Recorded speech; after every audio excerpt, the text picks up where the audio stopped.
السلام علیکم ورحمۃ اللہ وبرکاتہ. آپ عمرہ کرنے آئی ہوئی ہیں اور اتنا کچھ غلط ہو رہا ہے نا، تو مردوں کے ساتھ ٹکرایا جا رہا ہے، پھر یہ ہے کہ چہرہ بھی نقاب کرنا بھی ناممکن بنا ہوا ہے، پھر لوگوں کے آگے سے گزرنا پڑ رہا ہے، جوتے سامنے پڑے ہوئے ہیں.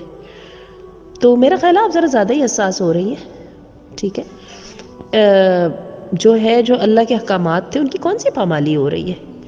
اتنی چھوٹی چھوٹی چیزوں کی کیا اہمیت ہے جب اتنے ڈھیر سارے افراد اکاموڈیٹ کیے ہوئے. اور میں نے دیکھا وہاں پہ جو متوع بہت خیال بھی کرتے ہیں، وہ بیچ بیچ میں مرد عورتوں کو الگ بھی کرتے رہتے ہیں. ایسا ہی ہوتا ہے، مینیج تو پھر اسی طرح کیے جاتے ہیں نا ایونٹس. اور یہ ہے کہ کیوں آپ نے نقاب کیوں اتار دیا؟ ٹھیک ہے، بہت ساری چیزیں جو ہیں وہ اس کے ساتھ ضرورت کے ساتھ ہوتی ہیں، لیکن ضرورت سے پہلے اللہ کا حکم ہے نا.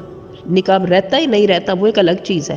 آپ کو تو نقاب کرنا ہے نا، تو آپ ایسے اتار کے بیٹھیں گے، فائدہ کیا؟ کیوں بھائی فائدہ کیوں نہیں ہے؟ سب سے پہلا فائدہ اس کا یہ ہے کہ اللہ کا حکم مانا جا رہا ہے. دیوروں جوٹھے سو پردہ کرتے ہیں گھر میں، ٹھیک ہے، کبھی بھی نہیں رہتا. کئی دفعہ خیر سے وہ کھلے بالوں کے ساتھ بھی دیکھ لیتے ہیں، بندہ کہتا ہے کیا میں نے اب ان کے سامنے پردہ کر رہا. نہیں، یہ پردہ جو ہے یہ در حقیقت نشان ہے اللہ کی سسٹم کے اندر رہنے کا، اور اس بات کا کہ میرا ارادہ یہ نہیں تھا. اور جو ہے، اور نقاب کا قطعاً یہ مطلب نہیں ہے کہ آپ شاید کسی پنجرے میں چلی جائیں گی اور وہاں پہ کسی مرد کی کوئی ایکسیس نہیں ہوگی.